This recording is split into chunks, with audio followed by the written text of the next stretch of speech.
you unmuted him, or you give him a right so that he can unmute himself, please.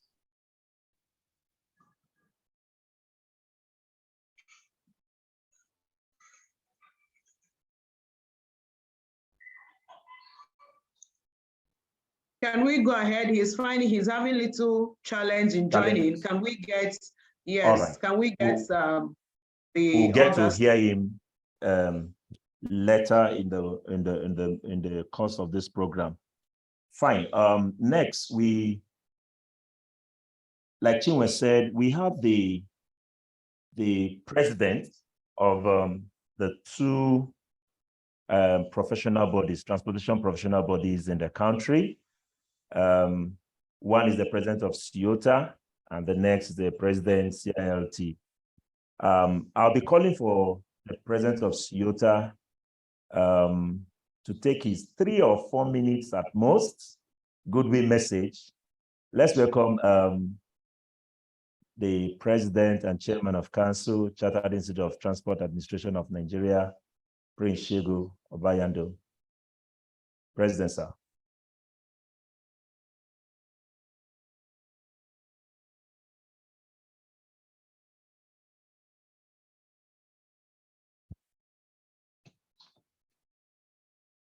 Please, admin, make sure you give them right to unmute so that we don't take much time for them to speak to us.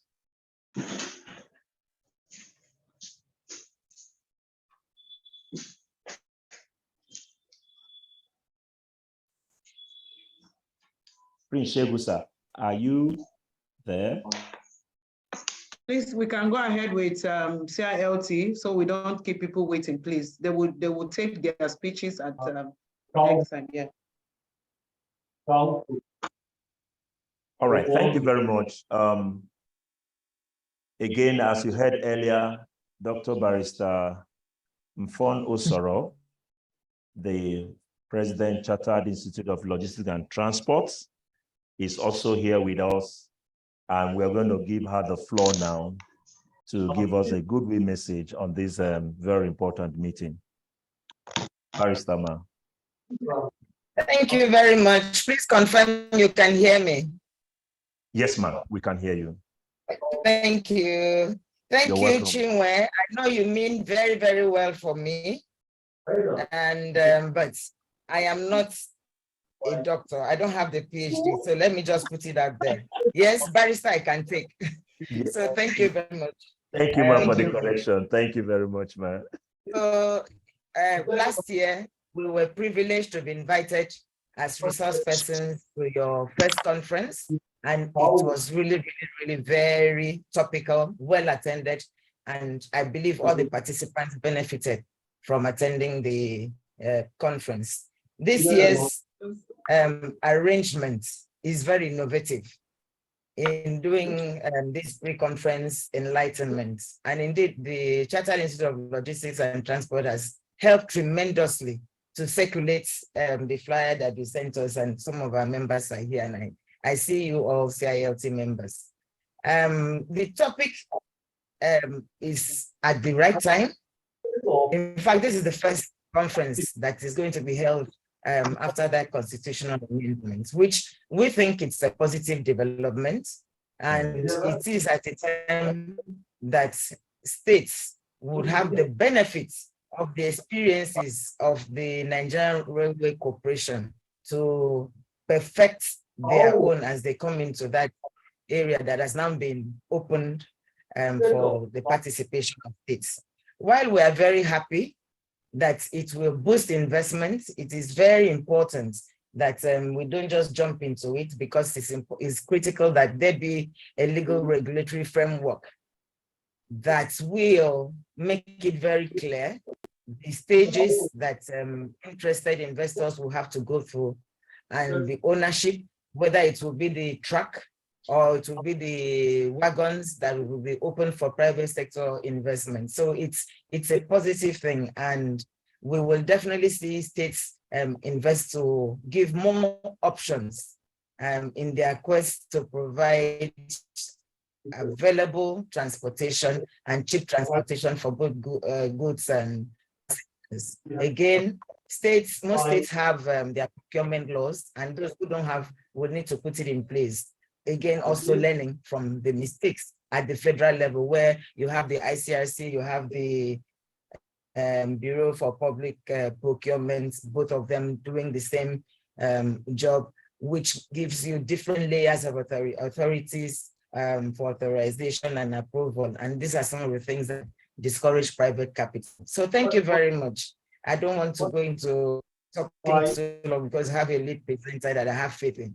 I appreciate being here, and we wish you the best as you prepare for the upcoming conference. Thank you. Thank you very much, Ma. Thank you. That was brief enough. But Madam has made a very salient point. He said, even though the Constitution has been altered and amended, it's not something to just jump into, but to take time, prepare a legal regulatory framework, to be on ground, so that investment and investors can have a direction. And she has also advised there are some things that federal has done that are not in the very best interest. So states should also learn and correct themselves. All right. Okay. Thank you very much, Ma. Thank you. I can see Barrister Toby is already in the house. So I will be giving him the floor before I bring in the CIOTA president. Barrister Toby, you have the floor, sir. Gentlemen, good evening. Good evening, sir. Ladies also are here. God bless you all. I'm sorry for the interference. Somebody called me, so I was a bit out of the meeting. So I want to thank Shinwe and others for the admission into the meeting. So let me move pursuant to what the earlier barrister said. So this meeting, let me welcome every commissioners that in the House, the permanent secretary, the directors from various ministries and other public and private stakeholders. So I believe the theme of this meeting is so apt, from executive exclusive list to the concurrent list. Strategies for rail transport development and subnational investment for subnational investment for national something. So let me say this, sir. We thank God that the then government under President Buhari, they've lifted the veil. The veil of undevelopment have been lifted.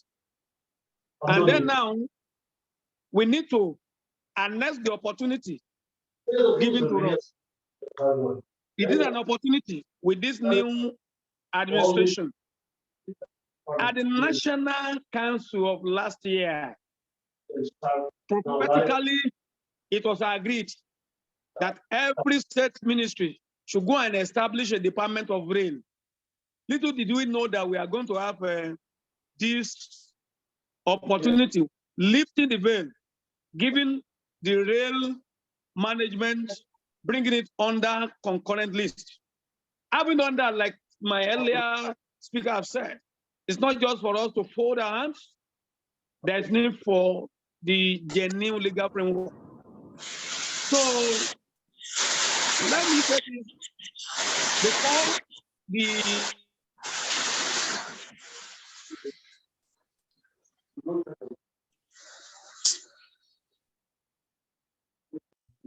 Please, you've muted my speaker, please. Can you unmute him? Barrister Toby was still talking, please unmute him. Can I continue? Yes, sir, please do continue. Sorry for that, sir. So like I was saying, I said in support of the earlier barrister that has spoken, yes, we've achieved one thing, the veil of exclusiveness on rail has been lifted. It's now at the concurrent list. Should we fold our hands? The answer is no.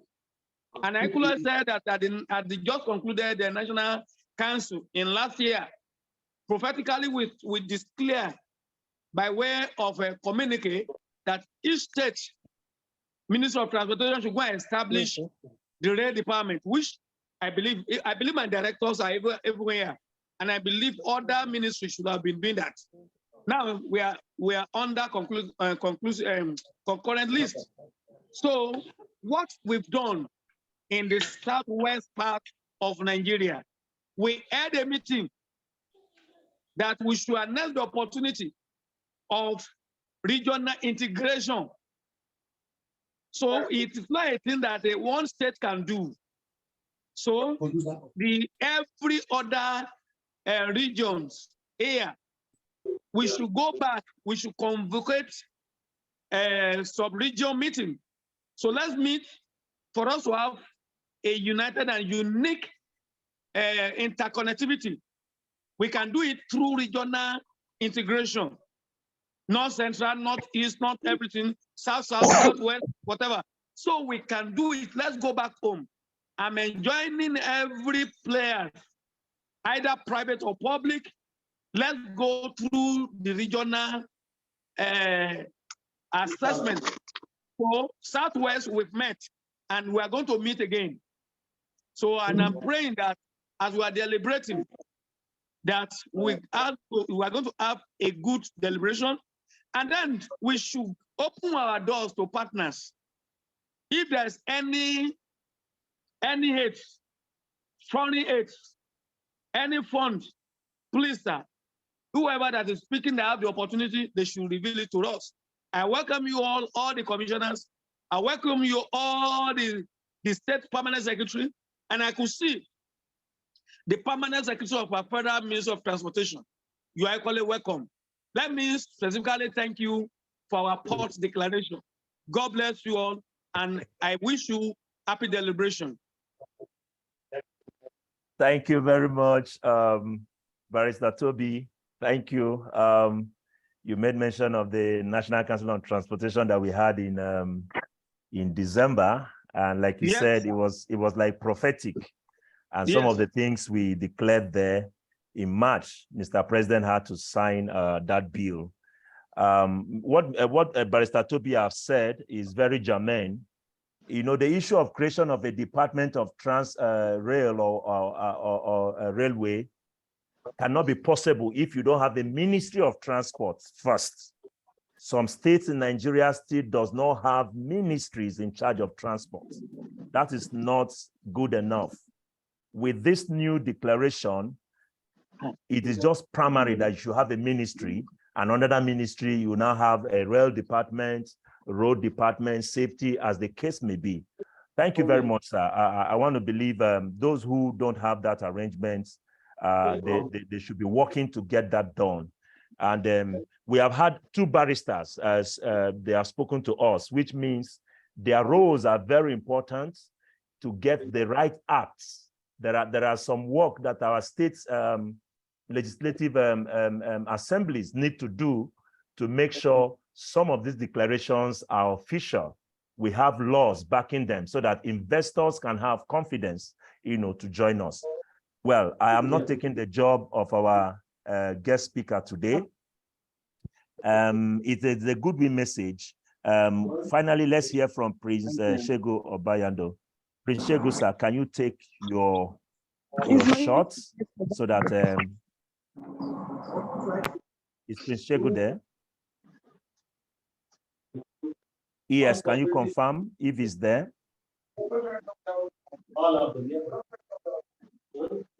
President of Ciota, please.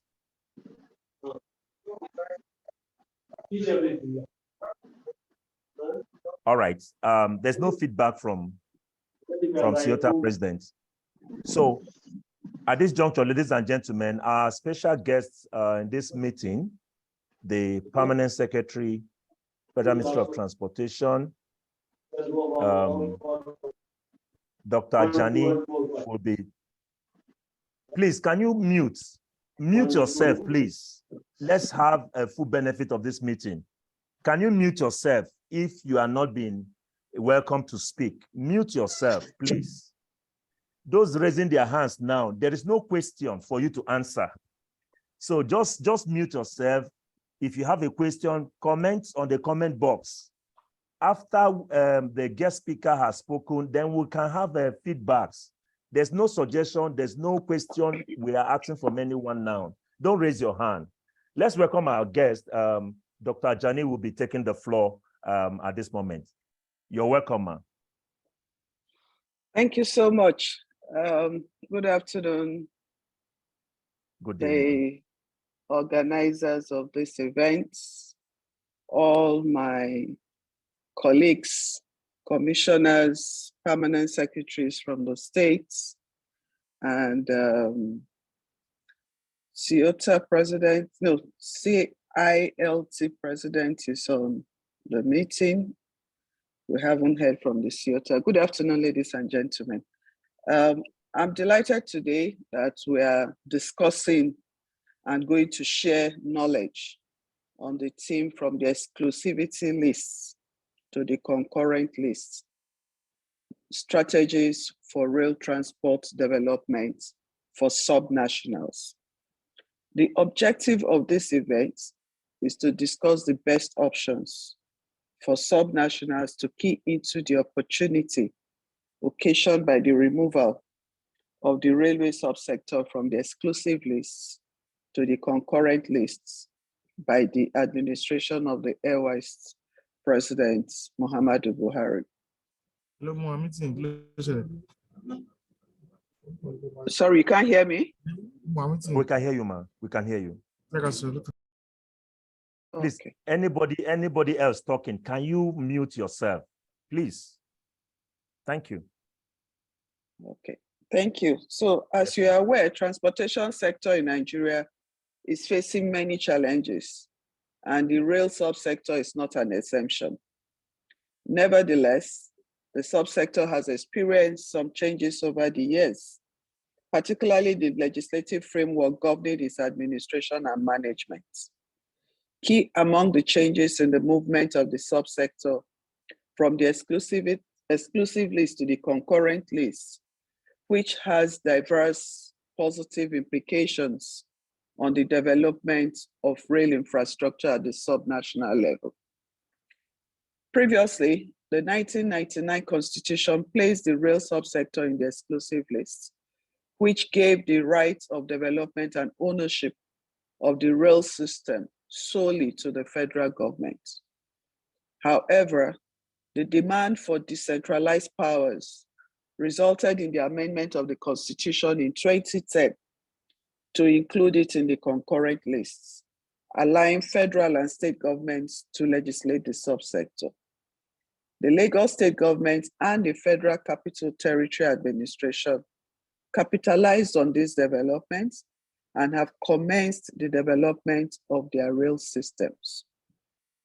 In addition, it has created opportunities for discussions on strategies to enhance rail subsector development at the subnational level. I urge us all to think outside the box as we commence these conversations to explore innovative ideas, best practices, and potential partnership between the different levels of government in achieving sustainable and efficient rail transport system for the nation. The goal of the ministry is to bring to bear a collaborative environment where ideas and strategies are geared towards aligning with the overall national vision.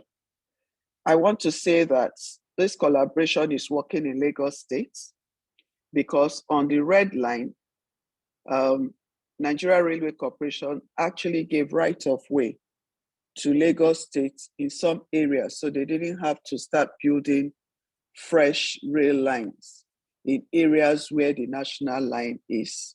And of course, in terms of operation, they are working with Railway Corporation for the timing of rail services on both the national and state line. and we want to encourage more of this. FCT Rail Services is operated for a while and is coming back again very soon. And of course, there's a lot of collaboration with the Nigeria Railway Corporation, who for today probably has the most experience in rail transport service, and we want to encourage more of those collaboration. We must also keep in mind the needed rail systems in Nigeria should be sustainable, efficient, accessible, and affordable. I am confident that we can make a meaningful difference by sharing our knowledge and experience. On this note, it is my pleasure to officially declare this first in a series of pre-event conversations opened, and wish us all very fruitful deliberation. Thank you for your attention. Thank you very much, Ma. Permanent Secretary has mentioned the need for collaboration and knowledge sharing, which Lagos and Abuja has been doing. The Nigerian Railway Corporation has so many years of experience in this deal, and we cannot just wave it aside. So to make any meaningful progress by any state, the Nigerian Railway Corporation has a lot of technical knowledge, to assist and make sure our venture into rail transportation, rail development in the state level will be a success. And like Barrister Osoro said, there are some mistakes the state should learn, from the federal and not repeat those mistakes again. Thank you very much, Permanent Secretary, Federal Ministry of Transportation. Women doing great things in the transport sector that Nigeria will not forget in a hurry. We are really privileged to have such powerful women that are really driving transportation in this time of our economic life and development. Thank you very much, Ma. Ladies and gentlemen, admin, I can see you are giving the panelists co-host. I think that's the best way to go so that we can maintain some decorum in terms of feedback from people who cannot mute themselves. At this juncture, ladies and gentlemen, we have a guest speaker, a keynote speaker for this meeting. After he has presented his paper, then we will go into discussion of that paper and also get information from our panelists. The guest speaker for this event, ladies and gentlemen, is Dr. Alban Igwe. Dr. Alban Igwe is the lead consultant, etc. Consult Limited, based in Lagos. Someone who is experienced in the sector, a member of the, I think, fellow of the CILT, Chartered Institute of Logistics and Transport, and the former staff of the Council for Regulation of Freight Forwarding in Nigeria. It's my pleasure to introduce to us Barrister, Dr. Barrister Alban Igwe. Please, let's have you up. Yes, I can see his paper is already on projected. You're welcome, sir. Thank you very much. Thank you, sir. Let me recognize my permanent secretary and my president as well, Barrister Mfon Osoro, and the organizers of this program. And thank you for the privilege of inviting me to give some insights into a discussion on railway. I'm not sure how much of knowledge you have about my knowledge of railway, but I'm here anyway. Let me begin to say that in my first degree program, I had the privilege of doing a thesis on railway, the potentials of railway for Nigerian economy. And as God will have it, I spent some time in the UK working in the railway for about 10 years, working in major rail projects as a safety controller on the Channel Tunnel Rail Link and also underground rail constructions. And the last national planning program, I also was privileged to chair the subcommittee on rail. And today I find myself here discussing rail. I want to appreciate the privilege and hope that we can have a very good conversation. We are to discuss today the movement from exclusive list to concurrent list, looking at the strategies that can be exploited for meaningful rail transport development in Nigeria.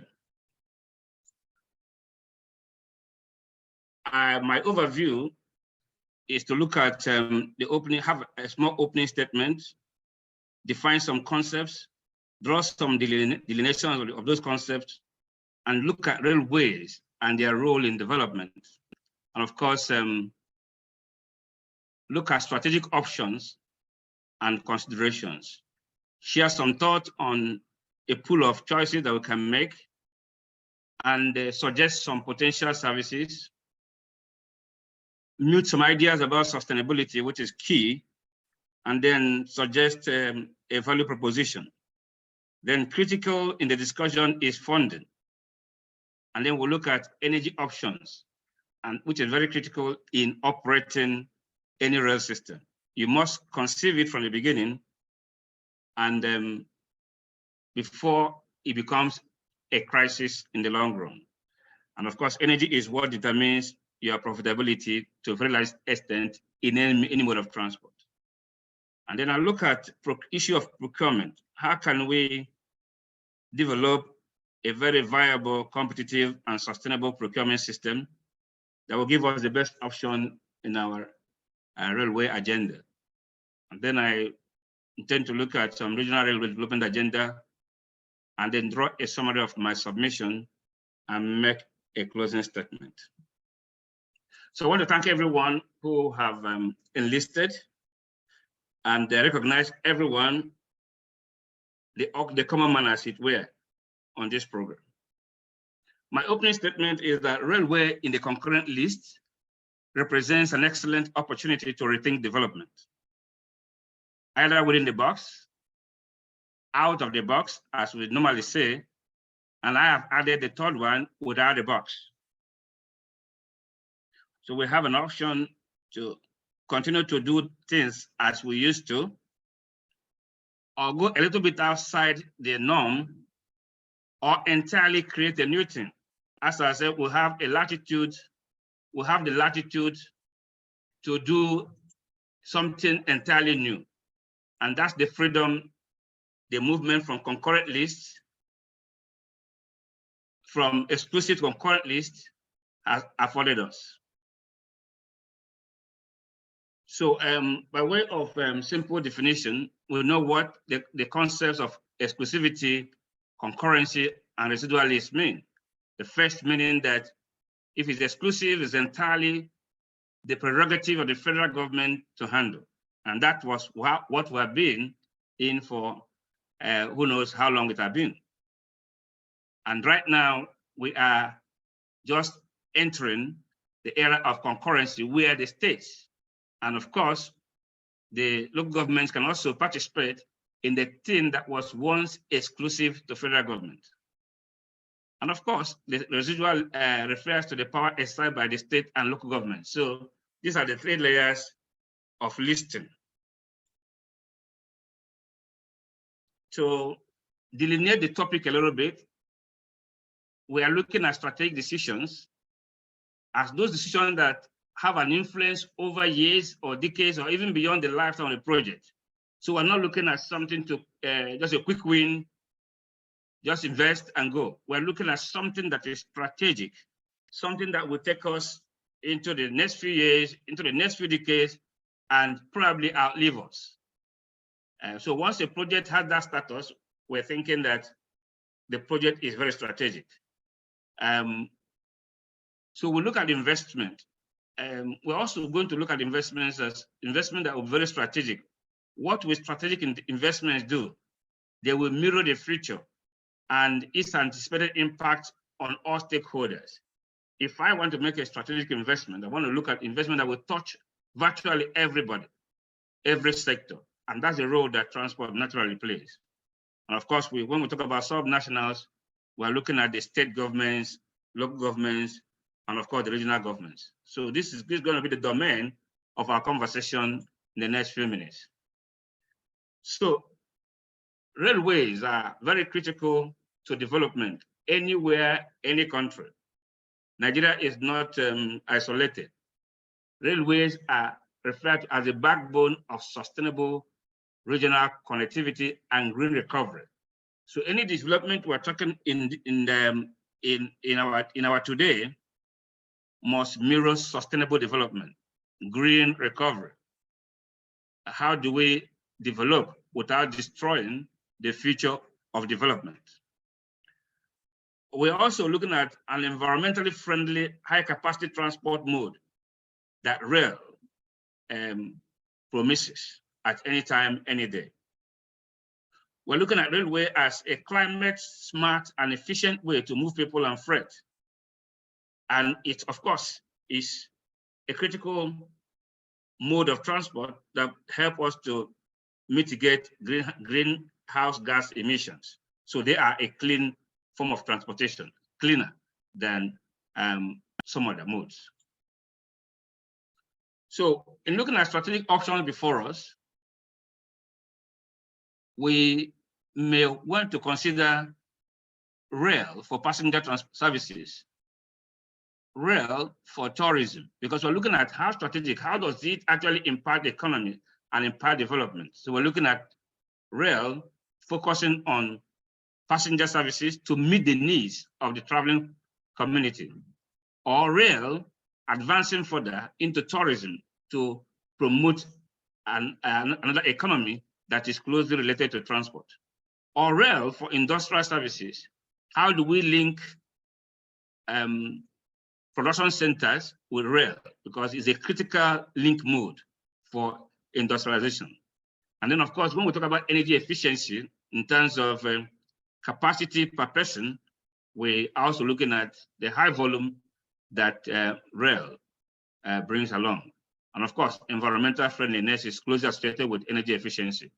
And we're looking at also the stimulation of socioeconomic activities. When we invest in rail, it stimulates other economics around it, maybe technology. People are looking at the rail technology. For example, we expect that Ajaokuta will be a hub for supplying of rail sleepers, steel, other materials that can be used in rail construction. Ajaokuta can actually be a production center for that. And of course, it also triggers other technological developments, microchips and all of that, that we can actually stimulate if we invest in rail. Just as some economists are investing in high-speed rail, maglev, magnetic levitation, and all of that. These are stimulations arising from investment in rail. So these are options that we need to consider when we get into the pool. So we also look at the opportunity cost of the project. We don't just invest because it just opened. We will also, we're not going to jettison everything that we have on the pipeline because we have got an open door in rail. We want to meticulously consider the opportunity cost of the rail project. Of course, one of the things that is not easily considered is the cost of decommissioning. Because sometimes most capital-intensive projects in transport we consider the cost of installation, but that's not the only cost that we should consider. We need to also consider the cost of decommissioning them, because you may not have a buyer when it becomes less productive and less efficient for the purpose. And that's something we need to consider. We also need to look at a possibility of having a combination of services. We can combine passenger service with tourism service, which means the quality of the rail system we're going to have is going to appeal to both the rich and the poor, because you have combined them to meet the basic need of travelers and also to serve as a tourist service. Now, we also look at human capital development. What will rail bring on board when we invest in it? Will we develop high-skilled rail technicians, high-skilled workers that will transform the entire transport industry? Or Are we likely going to be producing something that will be selling to other countries because we have availed ourselves of the new technology of rail? All of that are things that we need to consider, and not just merely looking at movement from point A to point B. So we're going to then be looking at strategic considerations.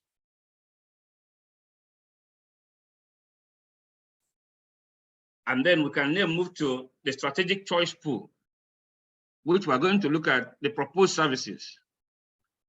What technology are we going to use? If I have proposed that I'm going to use, I'm going to promote passenger transportation and tourism, and I want to combine both of them, what technology choice will attract people to visit Nigeria or my region? Because I have intentionally designed it to become a tourist destination. Some people have developed the bullet train. It has speed, it has aesthetics. Some people have developed the maglev, the magnetic levitation, because its energy is something that you can just generate by magnetism, electromagnetism, and is friendly, it has speed, and of course, is aesthetics. It's something to visit. We also have to look at financing options. There are a lot of financing options that are available unknown to us. And some of them we don't even need to go outside the country to get them. They are just within us. We're going to pop up a few of them in the course of this discussion. And we're going to also see what business opportunities will investment in rail provide for the environment of the investment, and how do we sustain the service? And of course, what employment opportunities are we expecting? Again, we look at the opportunity cost of every project. So looking at the sustainability, which I consider is a critical factor, you don't need to venture into rail if you are not sure you are going to sustain it. And in the choice of technology, you don't need to choose a technology that you don't have the capacity or you don't plan to develop the capacity to sustain. So here, sustainability, we focus here on operational and energy efficiency, because everywhere in the globe now, there is a near energy crisis. So that tells us that energy is critical. And for every transport operation, the highest cost element is energy. Whether it is air or road or rail, the highest cost element is energy. So we need to think our energy critically. And of course, we also think about how does the service attract both the poor and the rich, because that attraction is going to be what is going to keep you in business. The moment you are no longer in business because you're less attractive, then you are not there. You are grinding the business, and because it's a high income, high capital business, the cost of decommissioning it will be higher than sometimes the cost of installing it. So we have seen a lot of moribund rails that are good for nothing these days. So we need to learn from all of that. And added to that will be maintainability. Do we want to be importing Chinese to maintain our rail, or do we want to ab initio begin to develop capacity to maintain and possibly export that capacity? These are things we need to consider when we want to talk about sustainability.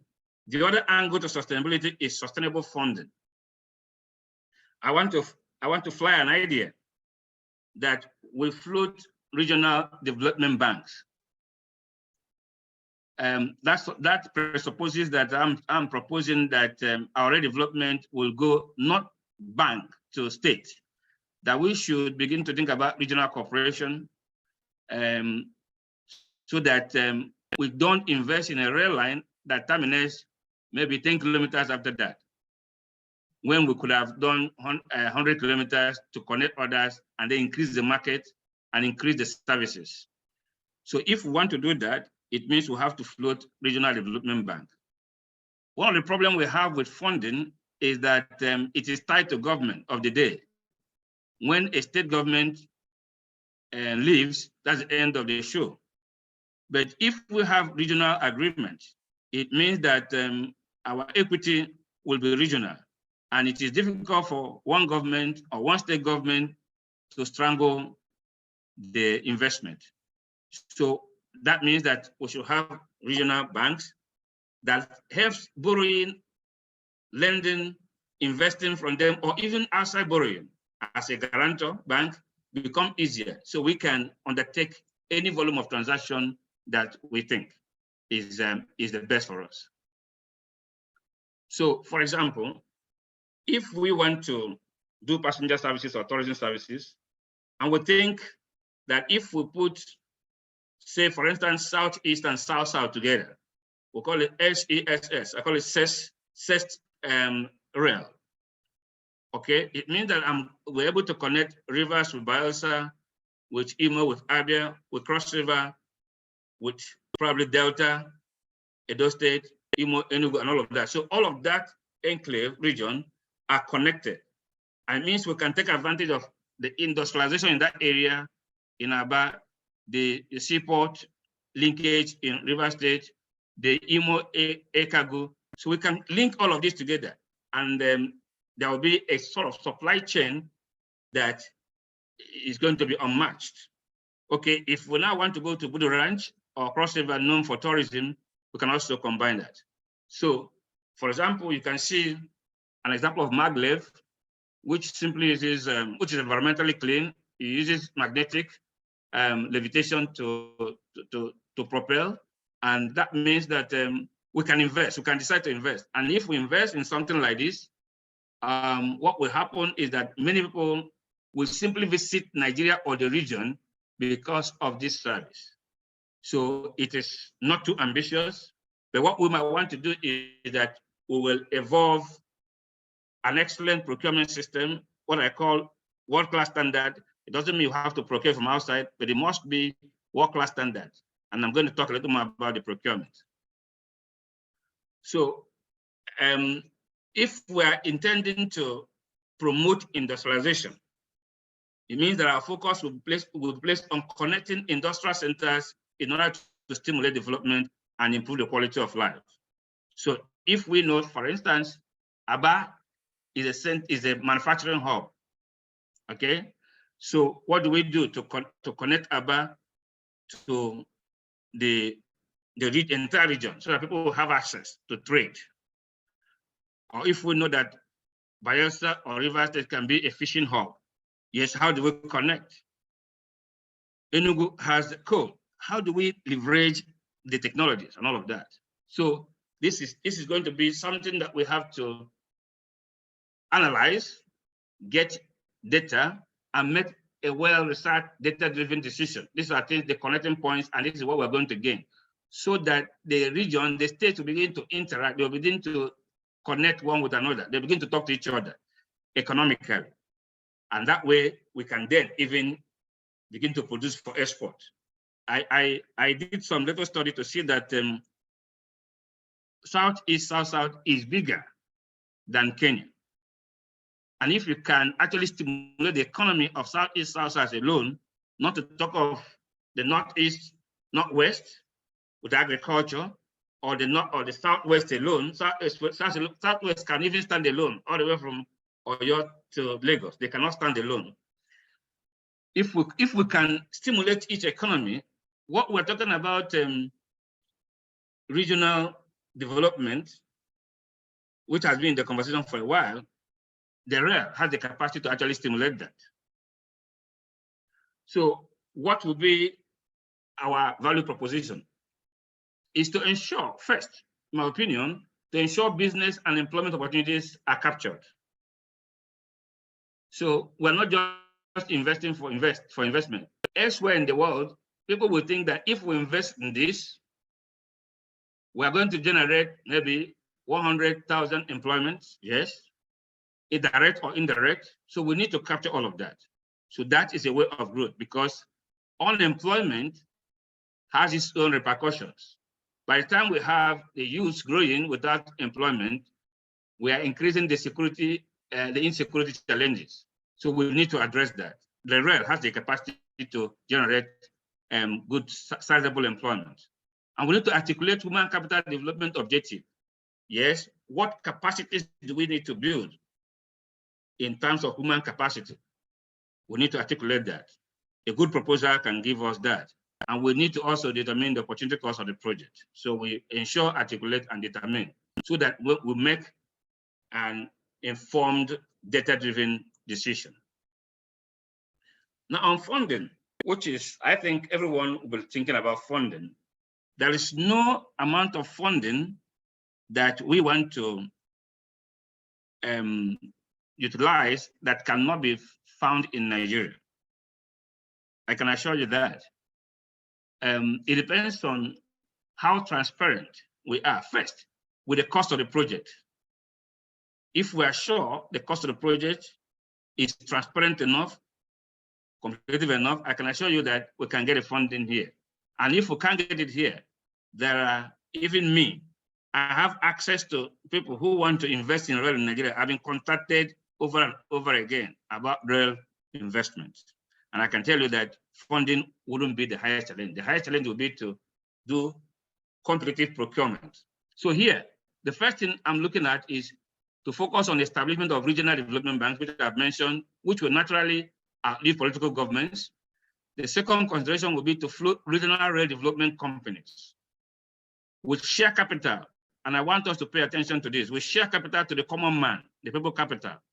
Now, when we have a regional company that flows share, even if it's 100 naira for everybody who believes in that project, if you compute how much you will get from there, you will know that we can source the money within the country. Now, if we further extend it to giving consideration to heavy use industries, such as dry ports that are coming up, dry ports in Kano, dry ports in Kaduna, they are going to be long-lasting beneficiaries of this. Now, I'm sure they would like to invest. And of course, if we also float it to people outside the domain, you will see that the fund required to fund any level of project will be generated in this country. Of course, I have suggested that we use international procurement and RFI instead of traditional RFQ. Now, what's the benefit? What's the difference between two of them? When you want to procure something and you evolve a transparent, trustworthy procurement. For traditional RFQ, you're getting quotations here and there. For an RFI, which is request for information, you are likely to get more insight into all the ramifications of the investment because you are using RFI. So what that means is request for information. So you will see people sending you information, detailed information, more like doing feasibility study for you, showing their competence, even from outside Nigeria. And I can tell you, like I said before, people have money waiting to see where to invest it. So all they are waiting is for transparent, reliable institutions and organizations that they are sure can guarantee their return on investment. I belong to an organization that gave us just $100 stake. Every member, we are co-founders. Every member from around the world have $100 stake. And this organization has 1.4 million investors. Multiply for 1.4 million by $100. Now you can see that $100 will not break anybody's neck.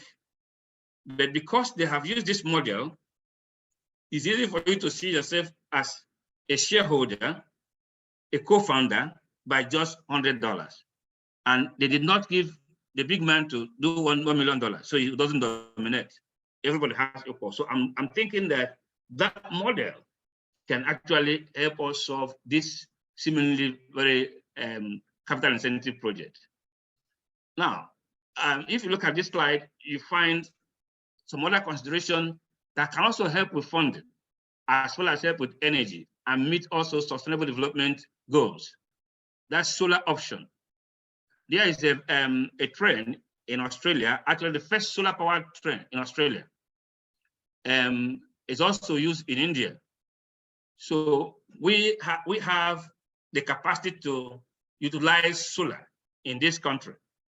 So if we can invest and do a little more research in it, so we're not going to be buying solar because we're going to be investing. So again, one organization or two, or part of the regional company can be to manufacture solar panels. So for the purpose of rail and possibly for export.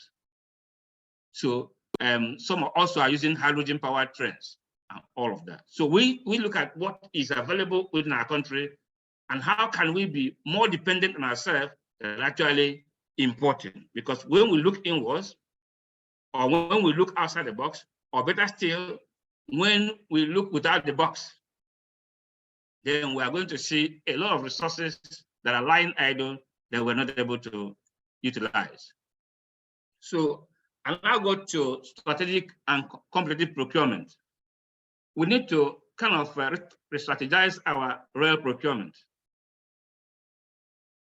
Our procurement should shift from RFP, I've mentioned that, with a view to engaging best alternatives and making our procurement open to the entire world, because there are investment funds floating, looking for viable projects to actually invest in. So we should not just look at we have to go to China and borrow. No, we should be proud. If we engage international procurement people, then they can access all the funds that are floating and lying idle around the world. And they will project our investment as something that is reliable, something that is having a lot of future, and something to invest in. They will do all the needful to convince the potential investors that is the place to put the funds. So we should also know the cost of construction of rail kilometer. You know, what happens is that we wake up in the morning and we make procurement a political issue so that we don't know how much we spend. But we should be able to, if it's open, know how much does it take to construct 1 kilometer of rail. And if we're going to go to Maglev, for instance, how much will it take? That can only be achieved if we have a competitive international procurement process. And of course, we should have a regional rail development company, which I was already said before. The company should be saddled with all of these nuances. Okay, so we now go to regional rail development companies. I'm proposing that we can have regional rail development companies such as Southeast, South-South, CES Rail, to link the industrial and tourist states of Southeast and South-South, connect them with the cargo airports and create a strong regional market. Okay, regional market will create a balance in the country because every region has something they can serve the country and even outside the country with. So we have Benue, we have Northeast, Northwest, where we have agricultural base. Where we can also do processing plants, we can also do connecting, because right now, I did a PhD on supply chain and food security. I discovered that Nigeria produces 70% of global yam, but over 50% of that yam is lost in the supply chain. That's a market. So we are not the world's largest exporter of yam. Ghana is. But you can imagine when Nigeria is producing 70% of global yam. And I'm talking about a product that is produced in Latin America, produced in China, but Nigeria managed to be the highest producer, up to the tune of 70%. But we lose 50% in the supply chain. Imagine when we connect yam producing areas with means of transport and warehousing and other value added chain, how it will translate to development within the regions and entire country. We can also have Northeast Rail, Northwest, and North Central rail lines. So that will promote regional integration and regional development and reduce the cost of transportation. Talk about technological options for rail safety and security.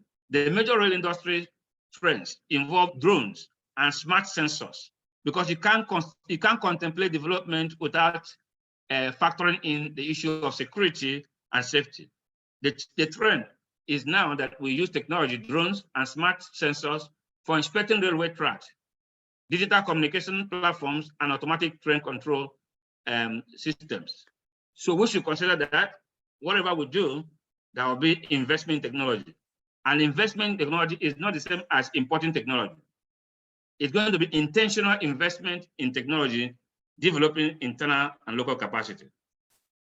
And it should be part of our initial plan. So the summary of my submissions are that: one, rail development holds an important key to development. In fact, one of the metrics for measuring development is rail kilometer per person. So that's why people like countries like China and Singapore and South Korea, they're all continuously investing in rail, France and the rest of them, because it is one metric for measuring development, rail kilometer per person. Now, number two, rail investment must be strategic, not political. We don't want to build a rail that will not finish, or a rail that will be a source of borrowing money that will not get out of it. That's political. We need to have a well-studied feasibility that shows that this is what the rail will add in terms of employment, in terms of generation of business, in terms of socio-economic integration, and all the parameters that will help make our states healthier. I also propose that we need to have better regional. We better go regional than state. State will not have all the capacity. There will be unhealthy competition, and the destinations will be too short. So we better integrate, and the management will be too tied to the government of the day, rather than when we have a regional approach. So 4, energy considerations is key to sustainability. As I've said before, the greatest cost element in any form of transport is energy, whether it is petrol or whether it's any form of energy, it is energy. Once you take care of energy, you're going to be operationally cost effective. 5, human capital development is most important. There is no other cost, there's no other item in any business that is as critical as human capital development. So we must develop the human capital as we're thinking about developing the rail. And 6, true spirit of liberalization must be imbibed. We don't want to, for railway, we don't want to pretend that we have released. I know Barrister Mfon has already spoken about that. We would not want to release and hold back certain things. We must make sure that we liberalize rail in order to fulfill its intended purpose. And 7, strategic procurement is highly recommended. We've spoken about that. Procurement that is going to make everything transparent and give you access to all the funds anywhere in the world, because you have left it in the hand of professionals. And of course, 8, regional development strongly recommended. 9, regional rail development. 9, regional rail development companies will share capital and strategic partnership to be floated. So everybody that should have a stake in the rail company to be given a stake, even the common man, so that everybody will take it as I'm a stakeholder, and therefore take care of the rail system. Now, concluding statement, I want to use the words of Gustavo Petro, the mayor of Bogota, Colombia, when he described developed country as a country where the poor, not where the poor have cars, but it's where the rich use public transportation. So that is what that's the game change we're trying to bring about. Not where the poor man is aspiring to buy a car, but where the big man is pretty well disposed to using public transportation. Once we get that, our region is developed, and by extension, the country will soon get developed. Thank you. Thank you, Dr. Barrister Alban Igwe. I like the combination of those who have taken the floor today,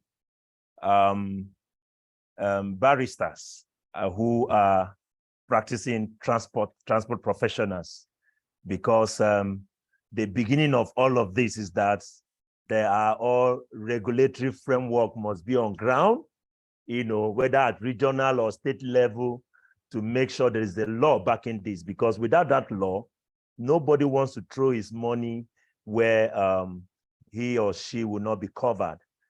Again, thank you very much, sir. Thank you. Ladies and gentlemen, at this point, we are going to bring our panelists, on board. They will take the various aspects of this paper and also add their own knowledge. We have about five minutes for our panelists, but we are going to take it on 2 minutes. The first 3 minutes. So when they come on their second round, they take 2 minutes. So we're going to do it that way so that they can bring at their last 2 minutes some other issues as may be raised by other panelists. All right, like we heard during the introduction, the MD Nigerian Railway will be starting this session. Reaction. What can Nigerian Railway do in the whole of this? And how can we all get developed, helping the state?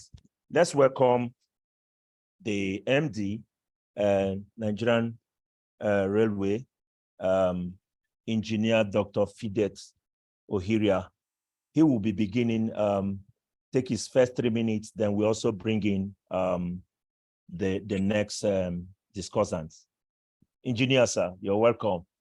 Yeah, good afternoon, and it's a great pleasure to be here today. Welcome, sir.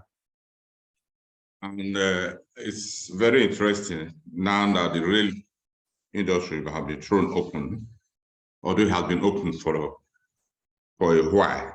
But I think maybe the lack of understanding or information made it difficult for states and other stakeholders who are interested not capitalizing on the opportunities that were abound.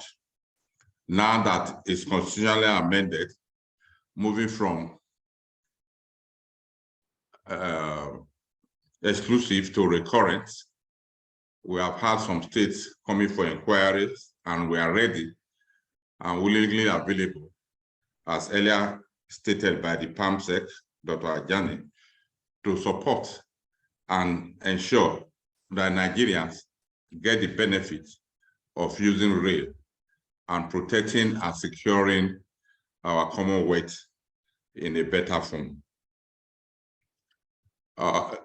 We in Railway have also developed what we call track framework.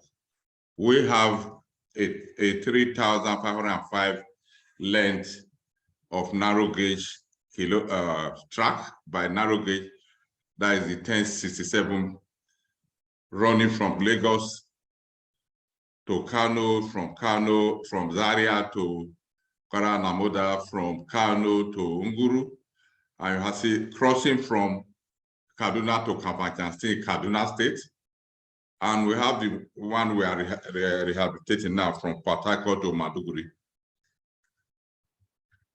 So those states where they have this functional rail, the rail and the ministry is willing to cooperate with the state if only they can provide the rolling stock and key into the programming and schedule of train operation before they start developing their various or the extension of the track. Because an isolated track, for instance, for a state, will not make any meaningful impact. It has to link to other states, as the presenter said, talking about regional rail. We have to have a way of linking them to the national rail, that passenger or freight can at a point link up with the national rail. Nothing stop, for instance, from my state, Benin, linking to Agbo, or linking to Uromi, or linking to where we have track already, and come to Abuja. And nothing stop Kogi from taking the track from Itakbe or Ajakuta to Lokoja, or extending it close to Abuja. We are willing and ready to cooperate as far as we have the communication and signaling are properly developed to take multiple train service. So we will encourage the states, like we have 2 weeks or so, we have received the Secretary to the Government of Plateau State, the Chief of Staff and the Permanent Secretary of Transportation in our Lagos office, and we are discussing the way on how quick they can get to run the train or use the track that we have in Plateau State from the terminus to home. And the process has been set up, and they are looking at it and how quick it is possible to start and bringing some of our rolling stocks, and with an understanding and who plays which role and who gets what. So I think the candid advice and the practical advice are available for now. It will see how we can key in and utilize, maximize presently what is on ground as regards track infrastructure before the state starts thinking of how to extend it, because in reality, it is not a cheap thing, although Dr. Abam said the fund is readily available. So before they get that fund, we will want to cooperate with them so that the trains can run every 3 minutes, can run every 5 minutes. And we see the best way to maximize the track. And it's a way that will be protecting and ensuring that the sort of vandalization that is taking place will stop. I think I will stop at this point to allow my other contributor. Thank you very much. Yes, sir. MD, thank you very much. Now we are aware that what we have on ground is like a national backbone. So whatever you're doing in your states should have a handshake with what you have on ground, because when your import and export happens, what we have on ground is linking up to the sea, Lagos to Kano, Port Harcourt to Maiduguri, and even the central line, Warri, which will finally come to Abuja, although is at Ajokuta somewhere for now. So thank you very much, MD, for taking your first turn. And now we are going to bring Dr. Kayode Okpefa, Executive Director, Center for Sustainable Mobility and Access Development. He will also take 3 minutes for the first start before we come back again. Dr. Okpefa, sir. Yeah, thank you, moderator. And let me say, with these 3 or 5 minutes, there's no way I will go through my slides anymore, because it will just be a waste of energy. So we can just go to, if you have my slide, you can go to slide just go to number 7. But while that is coming up, let me just add to what the permanent secretary said earlier in our introduction, that 4 years back, the rail sector had been thrown open, and states like Lagos and the federal capital have taken advantage. What has prevented many states in Nigeria, apart from those 2 states, had been political interference and cost of rail.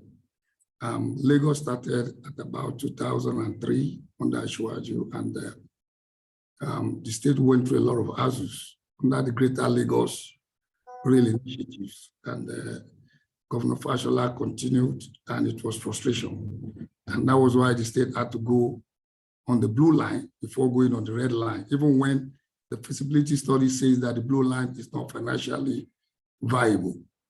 And even when Nigerian Railway was ready, the authority at the federal government were not ready.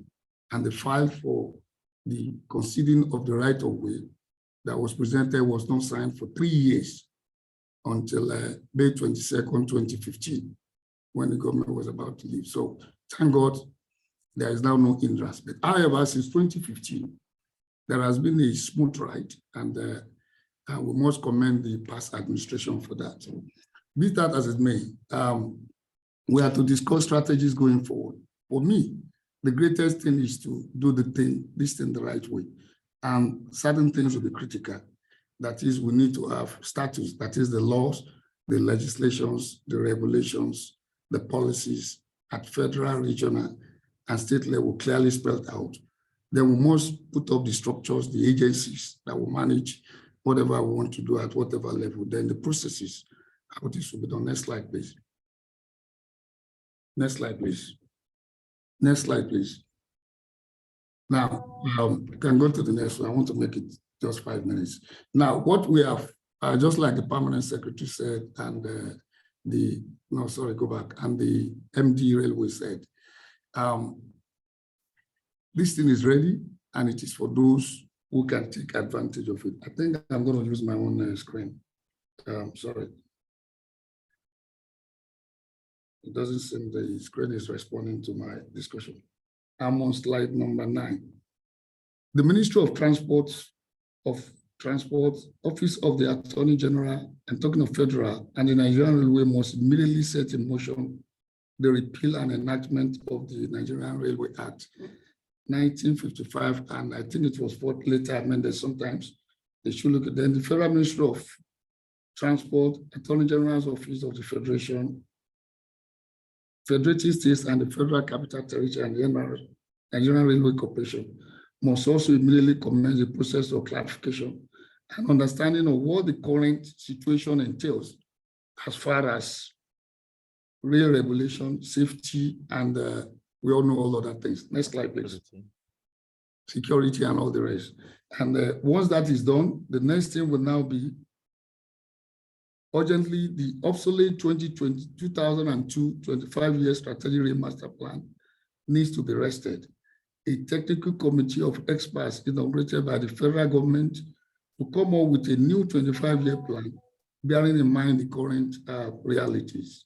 Yeah. New national rail policies and regulations will be required for standards, especially for operations, certifications, safety, security, equipment, among others.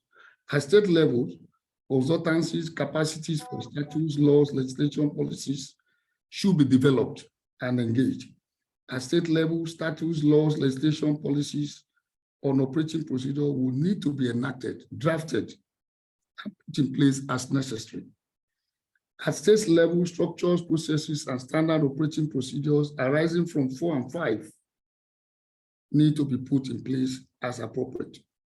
Number 8, in the interim, due to the cost of rail infrastructure, as the MD Railway espoused, and technicalities involved in operations, states should collaborate with Nigerian Railway. I think the PAMSEC said it, the MD Nigerian Railway also said the same thing. For guidance on options, there are many options, like the guest speaker also mentioned. Take advantage of the track access scheme. There is a new scheme with the Nigerian Railway Corporation that allows for co-use, co-locate on existing lines. And I think Lagos State government is currently taking advantage of that. Then contiguous state, like the guest speaker said, that's regional state within regions with the, whether for traffic or for passenger and goods, should also learn to collaborate. Lagos and Ogun, and recently the Dawn Commission had commenced for the southwestern region of Nigeria. States could also partner with strategic organized private sector of interest, or either for co or fast track development in their state or region. We have Dangote, Ajaokuta Steel, the Nigerian Port Authority, shipping lines. Also, states can, where all these industries are located, can discuss with them and see what can be done. So in conclusion, I've listed 7 points. Neither rail infrastructure nor rolling stock nor the supporting technology is cheap. We should not deceive ourselves. Critical will be the knowledge-based planning and detailed strategic studies of need and form. That is why Lagos and Abuja will achieve what they achieved. Under Asiwaju, the Strategic Transportation Master Plan of Lagos engaged competent consultants and came up with the lines.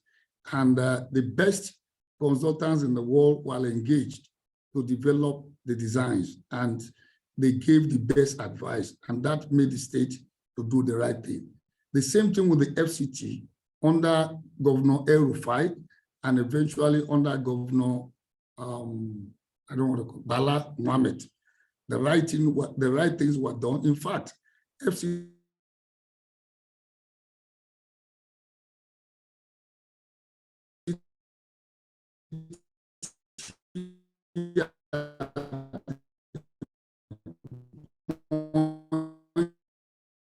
send the secretary of at time. The field had always been open one way or the other, but for cost and competing needs. States and regions must not just rush into rail without proper planning to avoid abandoned projects. I think the guest speaker also mentioned that states should take advantage of existing national corridors, spanning over close to 5,000 kilometers as for co-use. Now, we've seen, recently I traveled on the rail to Ibadan, and I can see a lot of potentials for Ogun State or your state to take a cue from what Lagos State is doing. All they need to do is to invest in the road infrastructure around these train stations. There are many opportunities at Kajola Station, where the wagon station is. You can take trucks from the Ibadan Express Route, drive them down to the narrow gauge around Kajola, around Itoki, around Ijoko, and then from there, transport them to Apapa under the track access or track use options. Without building a rail track, state can invest in good roads. So also, Oyo State can invest in good roads to link the existing standard and natural gauge. And they will claim to have a rail project because they will now create a train up, a dry port, and from there, they will start operating train services along the Lagos-Ibadan train. Direct return on investment may be tall, but indirect return on investment is unimaginable. For quick return on investment, freight will be the option. While for socioeconomic reasons, states and regions should consider both passenger and goods. In all, planning and feasibility study must direct the direction of the operation. In view of the fact that I have just 5 minutes, I'm going to stop here, but let us acknowledge the effort of states like Cross River States, Lagos State, and the Federal Capital Territory. And I'm also aware that Kaduna State, Niger State, and Plateau State have also approached the Nigerian Railway Corporation even before the movement from exclusive to concurrent was effected. Let me thank the organizers. Let me also commend the presence of the Permanent Secretary, the President of CILT, President of CIOTA, our guest speaker, and all listeners. Thank you very much. Thank you very much, Doc. Thank you very much. I didn't know you even had a slide and very directly giving some level of consultancy for some specific states. Doc, thank you so much. This is free consultancy, so you can just download and keep, take to your chief executive and discuss with them. So, ladies and gentlemen, thank you, Dr. Kwifa. We have been hearing Lagos, Lagos, Lagos, Lagos, and Lagos. Right now, the Permanent Secretary, Lagos State Ministry of Transportation, Engineer Hafiz Toriola, is also in the panel. Let's see an inner deliberation from the Permanent Secretary of the ministry. How far does Lagos is doing? Blue line, red line, yellow line. Engineer Hafiz, you have the floor, sir. Thank you very much. I think first of all, I also need to join others to appreciate the organizer of this forum for creating an avenue for us to also learn from the experts, the experienced NRC, and the Federal Ministry of Transportation, which is very key. Like Honorable Dr. Opaifa said, Lagos has been doing a lot. We have been, despite that, before the rail regulation was removed from exclusive list to the concurrent list, Lagos had been partnering with the Federal Ministry of Transportation to ensure that we also provide rail transportation system in Lagos to be able to relieve the state, because there is so much pressure on the road. And part of our agenda is to reduce the number of activities on the road by looking at other modes of transportation, which rail is very, very important to be able to move people massively. And it is very key. We have been doing that. So like the doctor said, we have been partnering with NRC. We have shared corridors from, we call it Ido to Alagbado, but our own is from, our red line is from Oyinbo up to Alagbado, which the NRC has been giving us, enable the environment to be able to partner with them, which is very key. I think we use this opportunity to thank them once again. Despite that, the rail was removed from exclusive to concurrent. We have been coming up with our regulations too after the bill was signed, and we're also looking at to learn from NRC, just like what the PS said. We know we have a lot of experts from the Nigerian Railway Corporation to be able to learn how to manage our corridor. And the other one we are trying to establish, I must also remind you that in Lagos, we are looking at 7 corridors for rail, which the red line is what you already know. Is red line is from Marina, Ido to Alagbado. The blue line, which we know is from Marina up to Kukumaiko in Ojo. We also have green line, which is from Marina to Lekki corridor, Lekki Epe Airport. The yellow line is from Ota to Muritala to Ido. The purple line is for Redeem to Ojo. The brown line is from Mile 12 to Marina.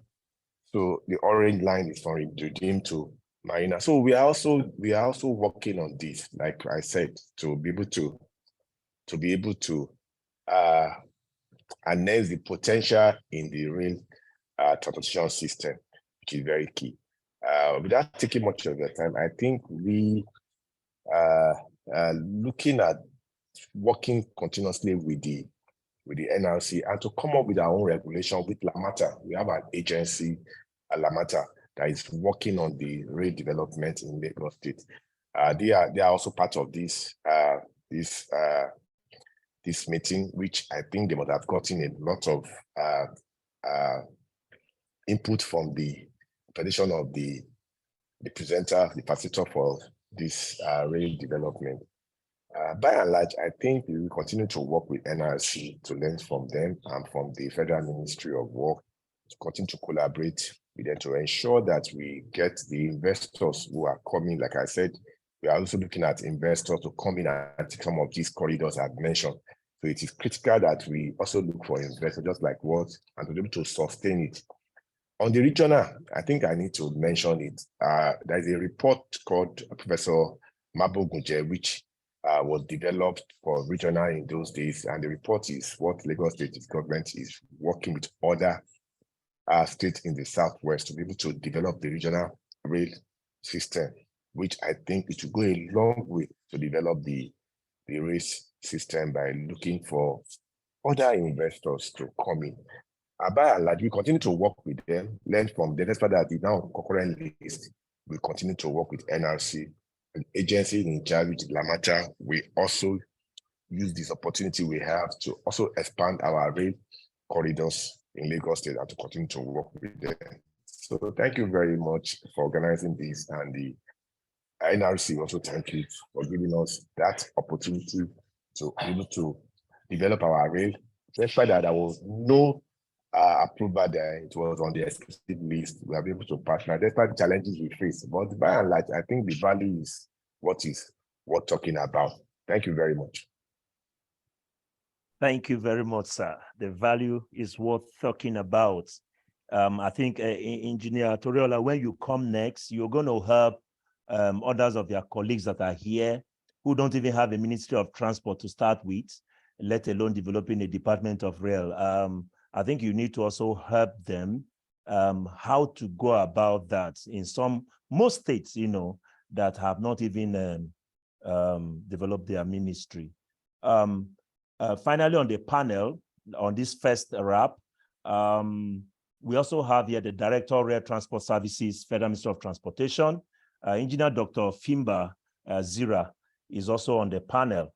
Engineer Zira is in the ministry and he oversees the standard gauge development, the new corridors and construction of standard gauge. So Engineer Fimba will be talking to us next.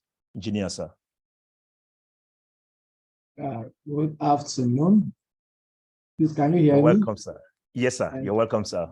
You're welcome, sir. Secretary, other permanent secretary, the convener of this program. Good evening. I want to please stand on the existing protocol. All the discussions that have been said have actually captured most of the things that reflect the theme of today's discussion. For me, the need for railway, it's part of the infrastructure master plan of government, and the railway sector is key to actualizing that goal. It's a topical issue, and that's why everybody is contributing. Importantly, is need to know why we need the rail.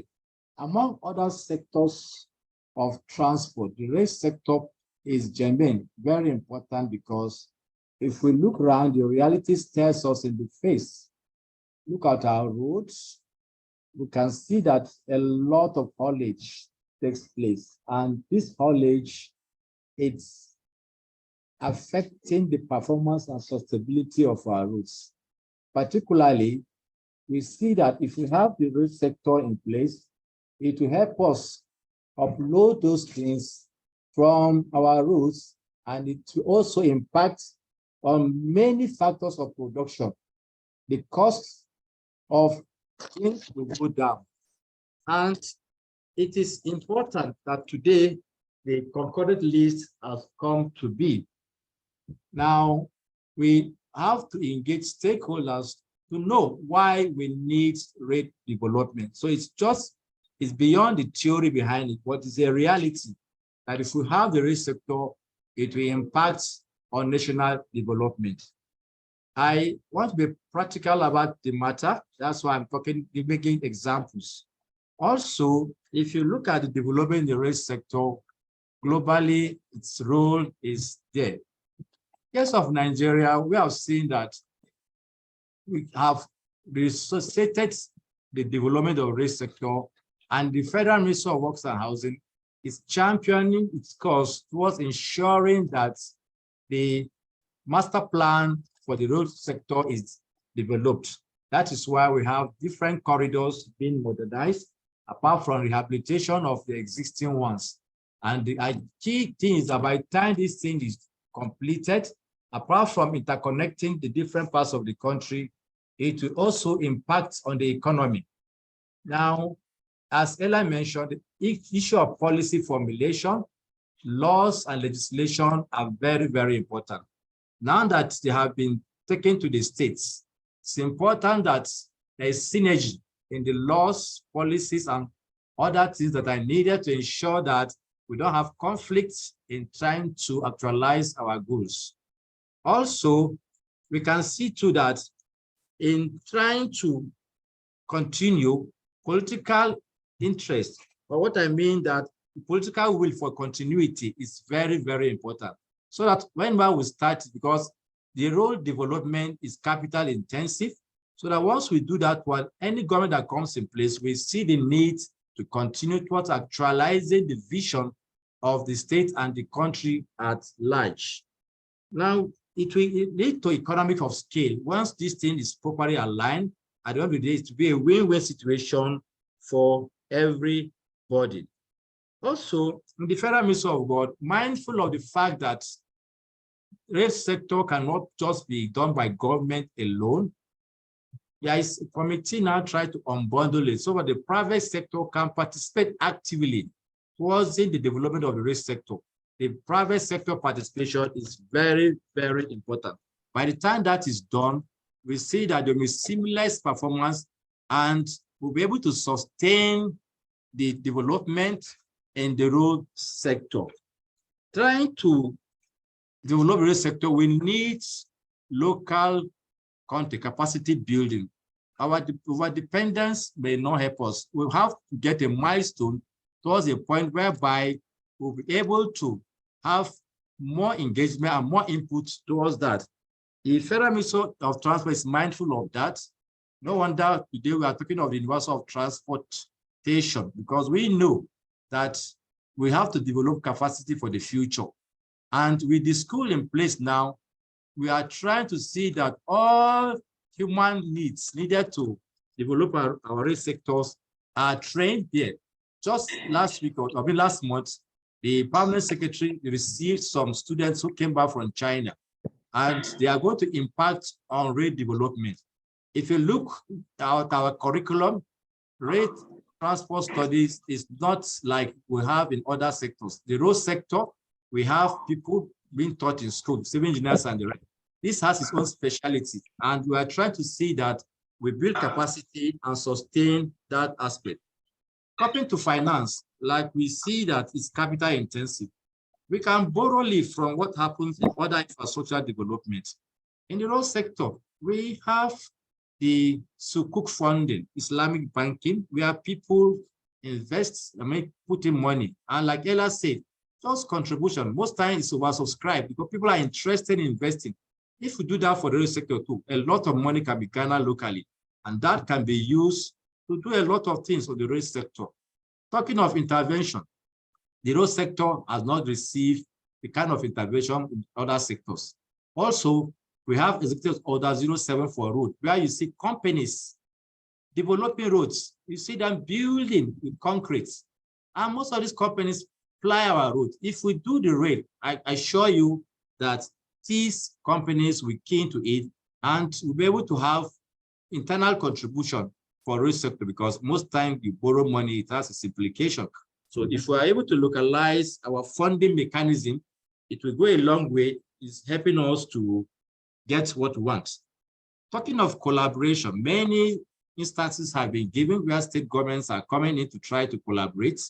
And it's important, because if we do that, apart from sharing the responsibilities, we'll be also be able to develop ourselves, particularly in terms of building corridors for investments, are being harnessed or articulated or sourced where we are going to get, contributions or industries, factories and the rest. If we're able to identify those places at local and other levels with the states, it's easy for us. And for the federal government, most of our corridors are geared towards particular lines. If that is in place, all those ones can be linked by the state government, and it will go a long way towards national integration and economic development. So these things are germane. Okay.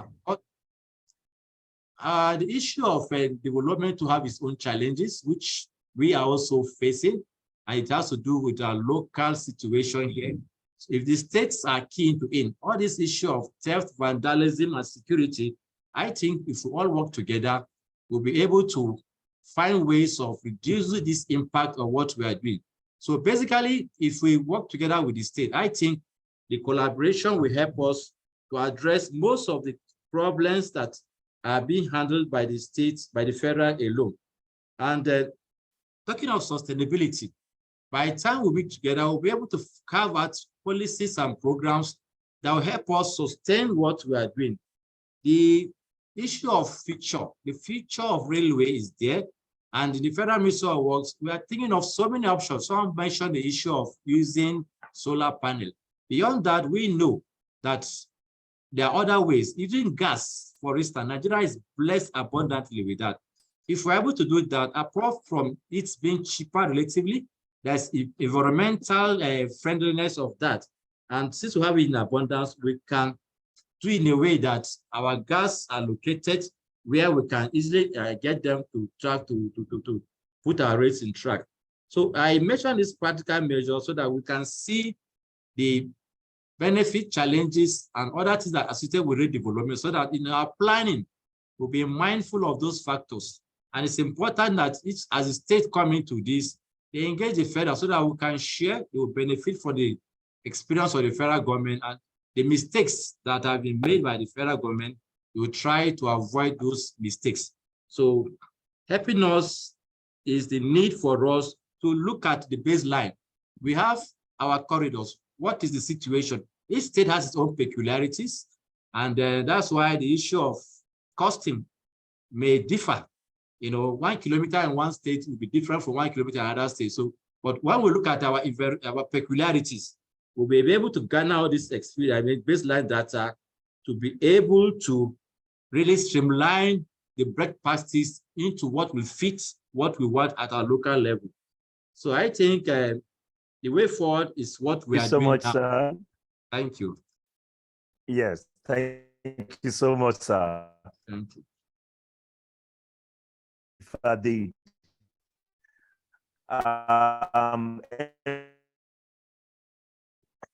lot of technical issues that in capacity for rail gas abundant in Nigeria. In fact, the summer do this.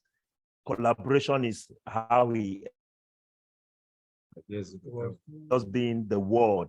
We need to network to get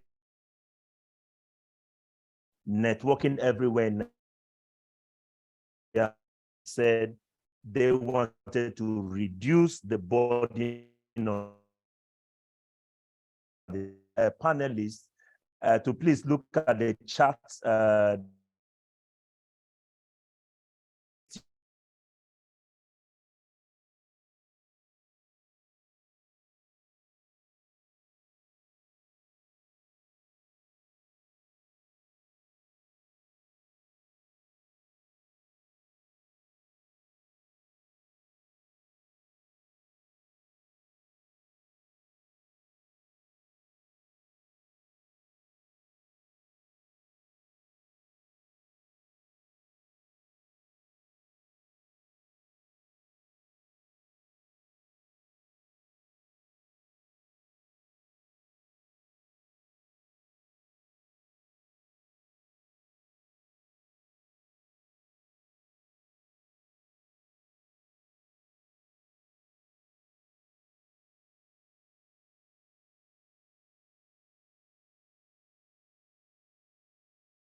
Already, the MC will join us shortly. Mr. Philip will join us shortly.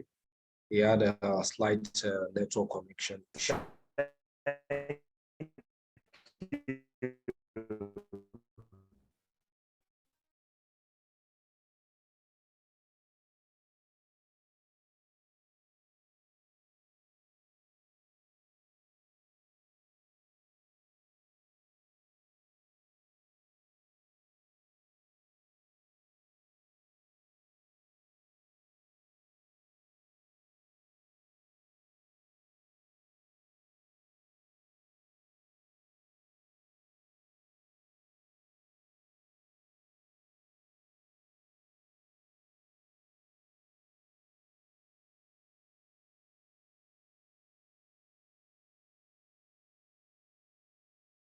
Sorry for that break. I think the moderator is having some network issues. I would like to continue from here. Thank you very much, our speaker. Thank you for all the discussants. We appreciate so much your valued contributions. And it is so much certain that states present here are properly energized now and motivated to go back to their states and begin to fine-tune strategies to reach out to the Nigerian Railway Corporation and the Federal Ministry of Transportation on how best, what strategies can be deployed in conceptualizing the rail development in their different states. To continue from here, we will be addressing some questions that has come up rather than giving the second 2 minutes to discussants. I would like to direct some of these questions to them, and it will form part of the discussions that we already have here. The first 2 questions I would like to address to the MD, Nigerian Railway Corporation. Sir, I don't know if you're still here with us. I want to address these questions to you, sir. Yeah, I'm around. Okay, sir. The first question says, how viable are the existing rail transportation initiatives in the country? I take the question again, sir. How viable are the existing rail transportation initiatives in the country? That's one. The second question to you, sir. How critical are the issues of distance and volume in the availability of the rail transport initiatives, sir? So you may respond to these questions and we take the others. All right, thank you. As I always say, the viability of rail is not measured by naira and kobo. It's measured by the convenience to the people and the way it impacts on the commerce and industry. You can imagine fixing Lagos Ibadan, and before you finish some parts that have been concluded earlier, if they are not filled, they are about failing. And this as a result of the heavy cargo loads, and the government will come back and fix it. But if we deploy and redirect the load to rail, this road will last for the design periods. We know most of our trucks, our roads are designed maybe for 40 tons, and we already see vehicles that are carrying 60 tons, if not 70 tons on our roads. And they have negative impacts on the road, not to talk of the accidents that they cost. And because of the high cost of going by road, those who are supposed to produce products or get raw materials to produce them doesn't encourage industrialization. And because of the mass movement nature of rail, you are talking about 60 tons of per wagon of 30 wagons arriving at a particular spot at a time, either for raw material or finished goods to the market. So the value and because of availability, demand and supply, the cost will come down and the ability to purchase will go up, and that leads to higher production and engaging the people for service. Those are the way you measure the viability of the rail all over the world. As far as Lagos Ibadan, for instance, that we have just finished, the cost of building it compare and the time you use to recover and maintain it, you cannot do a business case and get a final. But when you're supposed with other benefits that the nation will benefit from it, and the government will benefit from it, and the savings that come from it, it is quite encouraging. The rate depends on freight and volume. If there are no freight to carry, it is difficult for talking about breaking even with passenger train, because you will spend more to keep the passengers. It costs more personnel to be on the train, the number of personnel on the train or passenger train, compared to the goods train that we just have, maybe the driver and assistant. You have to have guards, you have to have caterers, you have to have cleaners on a passenger train. But the government is the government's duty to provide convenient means of moving people. So we cannot shy away from it. Government buy buses. I don't know whether those buses make profit. And on the rail aspect, when you build the rail, because of the special nature of it, you have to get it maintained. You have to avoid pothole. It's unlike roads. When you have pothole, you still manage. If there's any problem on the track, you have to fix it before the train can be allowed to pass it. So those are the things that are specific and very unique to rail operation. So this should not discourage states from participating in rail development, because at the long run, the benefit quite outweigh the immediate and the cost. I think that would be my answers to those questions. Thank you. Okay, thank you very much, sir. I will come back to you on modalities for states to jumpstart, to kickstart the rail development for their various states. The next question, I want to direct it to Dr. Okpaifa. If you're still here with us, sir. Dr. Okpaifa, sir, are you here with us? Good. Okay, sir. Okay, sir. And the question says, how do we distinguish between internal urban movements from intra-urban movement of rail? That's some historical background. Director, sir, can you please mute your mic? Director FMT. I take the question again, sir. How do we distinguish between intra-urban movement from rail transport, and what is the critical mass needed for the sustainability of each of the two?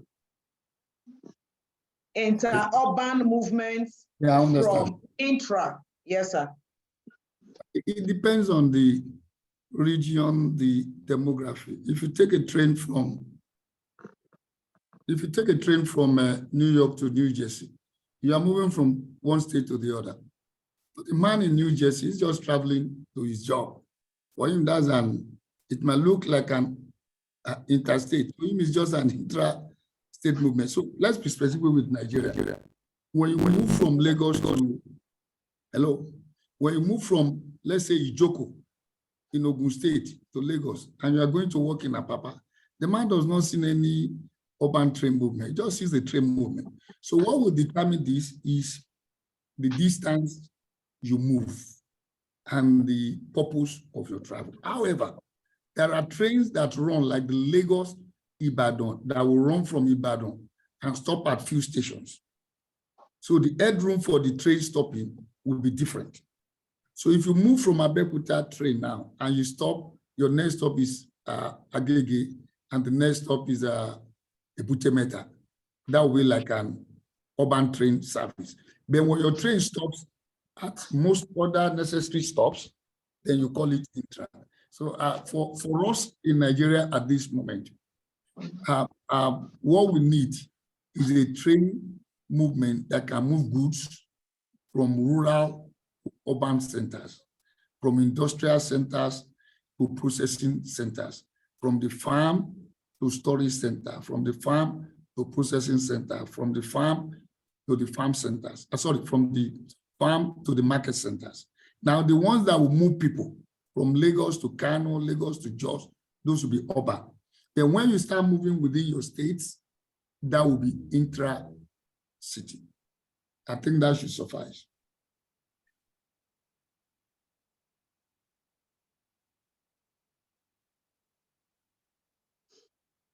I think I'm done. I'm done with the question.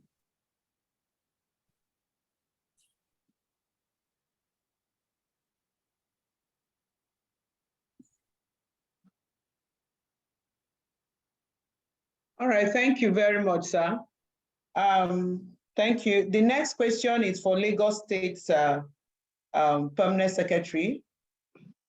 Engineer Terrell, please, are you still with us? Yes. Okay, the question says, is the blue line operational at the moment in Lagos? Right now, they're going to start operation by end of August, by the grace of God. So we have put in place the necessary logistic in place, and by the end of this month, they are meant to, commence operation, and that's what we have on the ground. We have done the test running. We have liaised with NRC in terms of safety aspect of it, and we are putting in place the necessary logistics so that they can start operation and before the end of this month. Okay, thank you very much, sir. The infrastructure is in place already. The infrastructure, everything is in place with the rolling stock, which is the train, it's in place.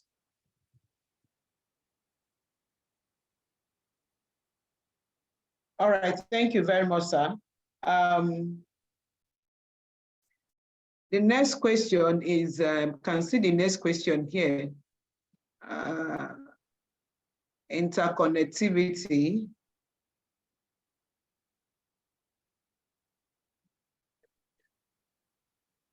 The next question is the guest speaker here, sir. Dr. Alban, please, are you with us? Yes, I'm here.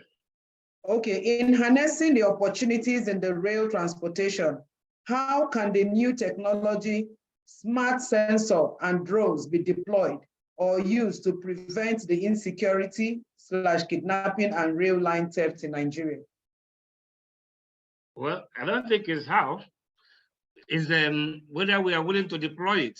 It is used elsewhere in the world, and technology can be used to track wherever you are. Even now, you are tracking me. You know that I'm online. So it's a system that a drone is used to survey, it's a surveillance. Even in warfare, they use drones to gather data from the warfare, the warfield. So it is something that is being used. It is whether we are ready, but I don't think we have got there yet. I think we need to put that in the plan, that security challenges on our rail lines, there is a solution to it. That is deploy drones and other technologies available. Since the good news is that they are available and they can be used.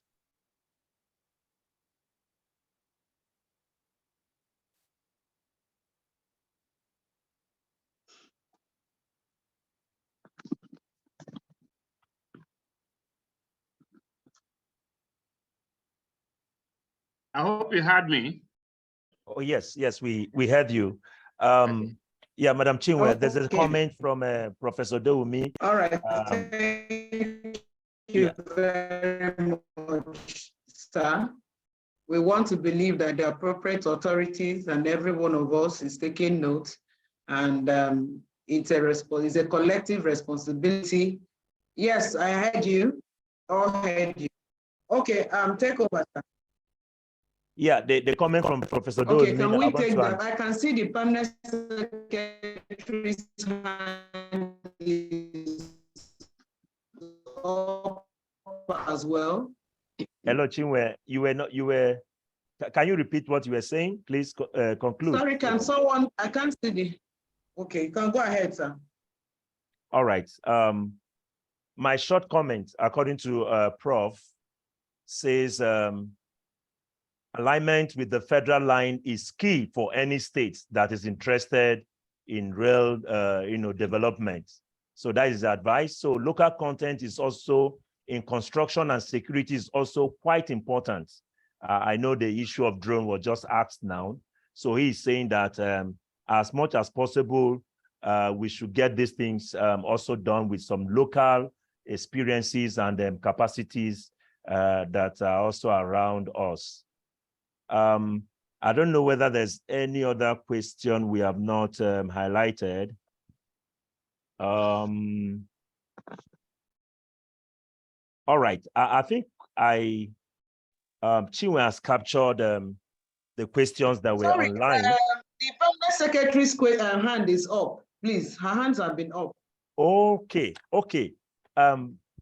Permanent Secretary for the Ministry of Transportation, our special guest for this meeting. Ma, you can unmute, please, and let's have your comments or question. You are still muted, Ma. PS, for the Ministry of Transportation. Yeah, welcome. Okay, thank you very much. I just wanted to contribute to the issue of the drones. The drones are already being used as part of the security outfit along our rail track. We had to deploy some on the Abuja-Kaduna road after the kidnap. Of course, it's not, the drones do not belong to Federal Ministry of Transportation, but of course the armed forces deployed drones as part of the monitoring equipment. Of course, when you now talk about surveillance, digital surveillance using technology, drones are part of the components of what is added in addition to the sensors along the track and all that. And I know that when we're trying to procure the surveillance for the rail lines, those are part of the components. So to answer your question directly or make a contribution, drones are already being used as part of surveillance equipment for the rail track right here in Nigeria. And of course, any surveillance that we do acquire, we have drones as part of it in addition to the sensors along the track. Thank you very much. Thank you very much, Ma. I can see the presidency ILT. Her hand is also up. Ma, can we hear you? Thank you, Philip. My question is in the chat box. Do you want me to read it? You can read, Ma, so that I don't go looking for it. Yes, it's directed to the MD. MD, thank you very much for intervention. My question is, given that connectivity to the federal corridors is the approach, we want to know whether the standard gauge track is available in the corridors that the states can connect to, whether it is interoperable with the standard gauge that the standard gauge that the state will most likely construct. And if it isn't, whether the MD will think it is advisable for states at this time to invest in narrow gauge tracks, and also bearing in mind that for cross-border trade, some of the states will want it to be interoperable with the neighboring countries. MD, this is for you, please. Thank you. Thank you. That's a good question. The government policy is that any new development should be standard gauge.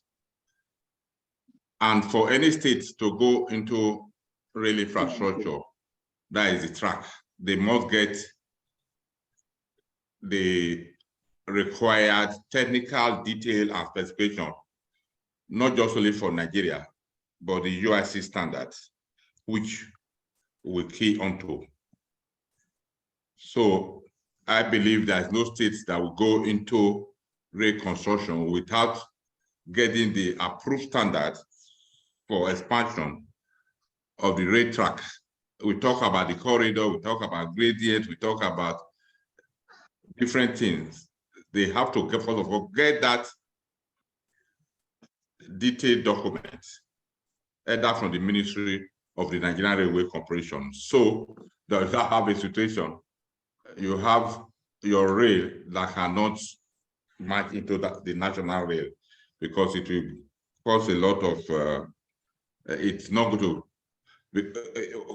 because at some time, the state rail has to link up with the national rail to make meaningful development and to get the benefit and advantage of having the rail covering the entire federation.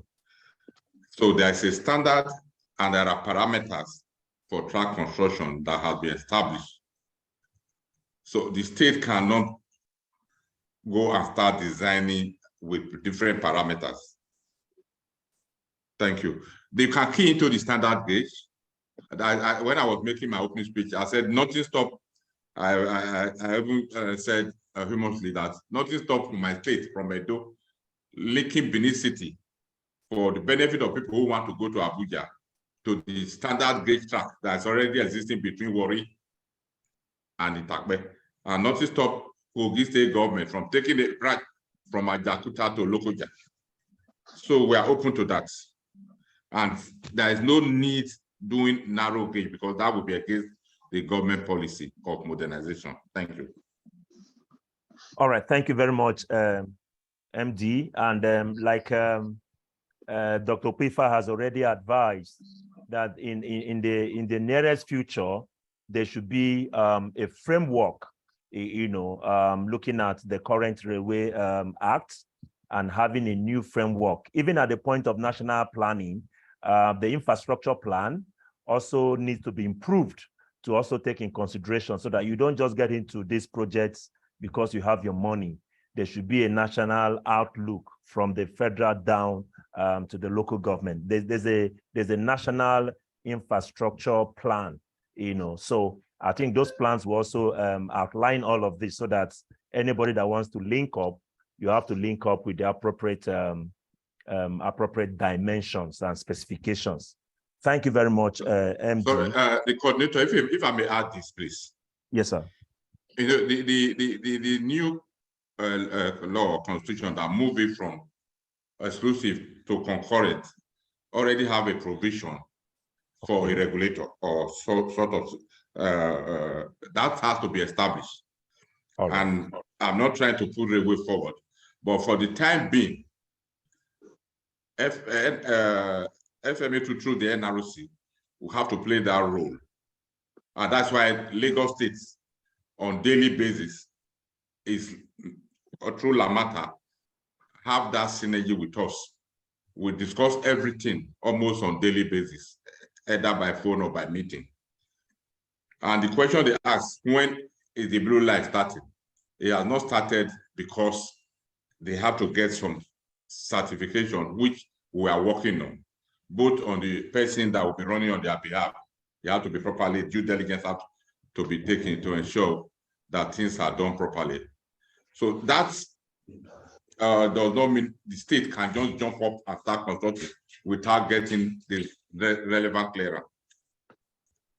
Thank you. Okay. Yeah, thank you very much, sir. So the current NRC still stands as a regulator until other laws are amended through the Federal Ministry of Transportation. Thank you, sir. Professor Samuel Dewumi wants to make a please, can you give him his hands is up as we start to round up. Before I bring in the closing remarks, let's allow Prof, please, to make a comment, please. Yeah, thank you very much. My regard to Dr. Aban, our runaway lecturer from LASU, and my regard to my PS that is on the board. I really enjoyed everything, Dr. Kwefa. So I want to know, I've made my comment that first alignment with the federal line is critical and regional. So those who are on board, those 2 points are the takeaways. No state can do it within itself and make it optimal. So then the security, we want security to also have the local content. I keep repeating this. Technology will help some ways, but local content, farmers along the tracks, they are there every day. Little money will help. We know what Tompolo did for our pipelines in the Niger Delta. So I want us to consider this. Then our sleepers, they are not high-tech technology. We should be able to produce this for employment and for catalyzing the economy. We need local fabrication of those things. And so finally, the narrow gauge, I want them to have put the question on the platform. What are we going to do with it? If we are not going to do anything with it, we better sell it off. They are stealing it anyway, so that we will know we are making money out of it and people will know how to roll out. So that's my question. Thank you very much for the opportunity. Thank you, sir. I was mentioning Dr. Atakuba earlier. I don't know whether he has made his point that Mr. Roland, have you contributed earlier? Okay, I don't know whether I still have him on the platform. I was knocked off at the time. Dr. Roland, if you are still around with us, I want you to indicate, or otherwise, we are coasting home at this point. The questions, contributions, and answers, we are good with that. Sorry, coordinator. Yes, he sir. did mention about the use of narrow gauge, the question the last contributor asked. Okay, sir. The narrow gauge is is still in use. Lagos to Kano, we stopped going to Kano because of that period. We have this bandit issue between Mokwa and Kaduna. And we have set up a team now to ensure, now that the military has said we can commence to spread that session and put it back to proper use. proper state before we can use them. At my introductory speech, I said it is easier for the state to start using the narrow gauge before they construct their own, because it's not, they can't raise the money today or tomorrow. They can bring, in 6 months, they can bring some rolling stock. We are talking about palliative for subsidy removal and all these things, and run within their states. Nothing stop Oyo from running from Bodija to Miadio or Oduono. There's nothing stop Kano from running within the Kano city. Kaduna have the longest length from Kaduna.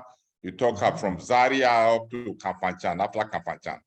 As I said earlier, I said 2 weeks ago, the Plateau State government, led by the Secretary of the Government and the Chief of Staff and Permanent Secretary of Transportation, had a full day meeting with us on how to use the track from just terminus to Bukuru. And we had a meaningful discussion. And by next week, my team will be going to just for proper inspection.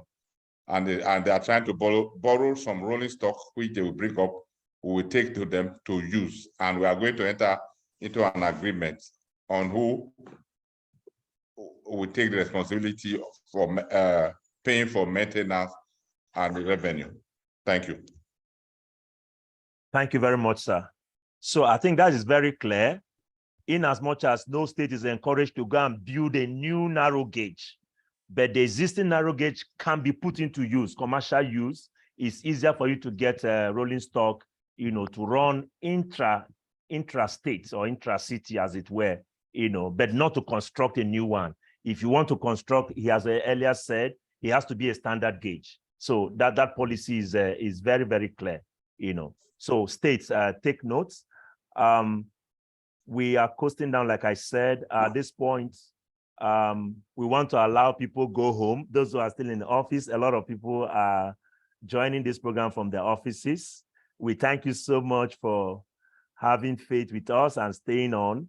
Chinwe, can you? Please, sorry. Okay. Yeah. Yes, I want you to take the announcements, if any, before we bring in the closing remarks. If any announcement, please take it up. All right, I will. Thank you very much, moderator, Mr. Philip Okuronko. Thank you so much, our speakers, for all the response that we've gotten. They are very valid and informative. Before I take the special invitation, I have one other question. I just want to read it for the benefit of who asked the question, but I think the answer has been provided. It said, does the state government require any approval from NRC before embarking on its rail development? And I think, yes, as for now, NRC remains a regulatory body until the Federal Ministry of Transportation comes up with other modalities. So you can't just start, no state can just start off on her own. You need to consult with the appropriate agency. And the other, I think, has been answered, which is on the narrow gauge. Then the other is a contribution, I think, from Chisom Felicity, and it says there is higher value to items and traders, and consumers are really feeling the heat. Which one of the costs is high rates of transportation fare? But if rail should function in all states, it will reduce cost and provide choice option in transport. Not just that, also reduce road congestion, reduce the depreciation of our roads. The other says, my contribution, I think this is from Anthony Onwibe. I think that we should also dwell much on the civil structures needed to have an effective railway operation. Much has been said on administrative, legal, and regulatory framework and policies. We do not want to get all we need to build a house without the landed space for the building. Our efforts will almost go to zero. So I think we also need to think in terms of first determining the type of railway transport we want to run. That will determine the type of civil infrastructure to use and so on. Even the track construction and the bed layers all depends on the type of railway we want to run. This indeed is an area all concerned should also focus. And that brings me to the special announcement and my thanks. I want to thank every one of us and to specially invite us, like we can see on the screen, to the second edition of the Nigerian Transportation Commissioners Forum conference and exhibition. Our first edition was in Lagos, and the second edition will also be in Lagos. The theme, like we can see here, is accelerating the deployment of technology for a smarter, safer, and sustainable transport system in Nigeria. Humble request that all participants here this evening will make it a date with us at Eco Hotels in Lagos come October. Further details will be made available to us through our emails and our contacts. And like I said, I am Chinwe, Mrs. Chinwe Webute, the Executive Secretary of this forum, and my contact is displayed on the screen for every one of us. I want to thank you all. I humbly wish to invite the Honorable Commissioner for Transport, Anambra State, to give us the closing remark from the forum. Thank you very much and have a good evening. Thank you, Chinwe. Let's welcome the Honorable Commissioner, Anambra State. Honorable, sorry, let me get the name. Honorable Barrister Patricia Igwebike, another barrister. Welcome. Thank you, thank you. Thank you, ma'am. Good evening, everyone. And I thank you so much for making our time to be with us as commissioners for transport. Our pre-event to the main event in October. We thank especially our keynote speaker, Dr. Alban Igwe. We thank the Honorable Permanent Secretary for Federal Ministry of Transportation. We thank all the contributors, and we also thank the listeners. And our takeaway from this engagement is quite germane, being that we have now, as states, now have the opportunity to invest in our railway systems and to also key into the national policy of intermodal transportation and interconnectivity. So this is something that everyone would gladly work on. Our takeaways were, that states should not work in silos, states should work on a regional basis. And not only that we're working on a regional basis, we should also tap into the Nigerian Railway Corporation, because they have the institutional memory of what is going on in this space all this time. And they have also opened their arms to other states, also giving indication that any other states can come on board. My state, Anambra, for instance, is in the process of embracing rail transportation. And when you talked about the regional cooperation, it brings to mind that we are close to Enugu, which has rail at some point, and Delta State in Warri. So, and we are a state that if we stretch ourselves, we can get to the south-south as well as the southwest. So it's music to everyone's ears that we should collaborate with one another. The human capital development cannot be understated. We need to develop ourselves and not just rely on foreign infrastructure. These are things that we can do. The regional funding, they talk about regional banks and regional funding is also something that will apply very well to this scheme, as well as other schemes in Nigeria. So on the basis of all that we have learned, which we have learned so much, I wish to thank you once again and invite you to our October event. Thank you very much. Thank you very much, Ma. Thank you greatly. Our special guest of honor in this program, the PAMSEC Federal Ministry of Transportation. We want to thank you, Ma. Our guest speaker again, we thank you, our panelists. Thank you all. That was a serious panel, as it were, the best of the best that we have currently in the nation. Thank you very much. And other important personalities that joined us from outside the nation. We are grateful. The academias, Dr. Doemi representing that block, we thank you. And then permanent secretaries representing their various commissioners and the commissioners who are here in person, the people who owns this platform. Thank you very much for bringing this synergy, to the growth of the sector. It mustn't be left only to the ministry, as it were. This is also a good one for us to start looking at how to maximize that particular step that the immediate past administration took.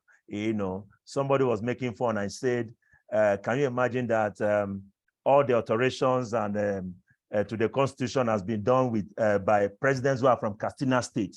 I think we need to give them an applause. It's not easy. Late Umar Roya was the first president that did the first alteration, and here President Muhammadu Buhari done the second one. It's not easy. They're all Katsina-born people, so there is this constitutional amendment flowing in their blood.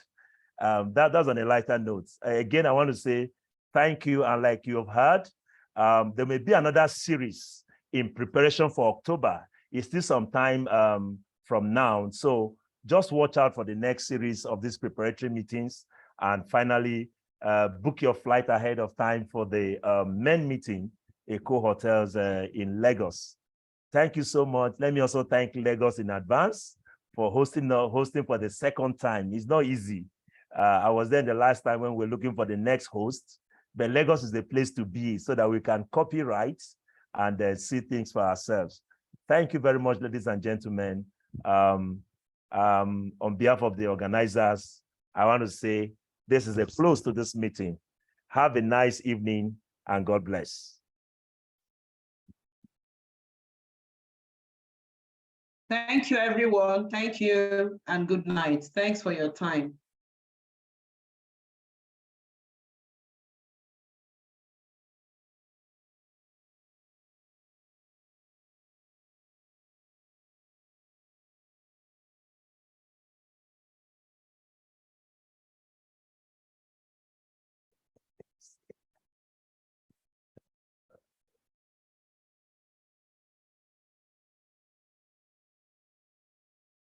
Thank you, and good night.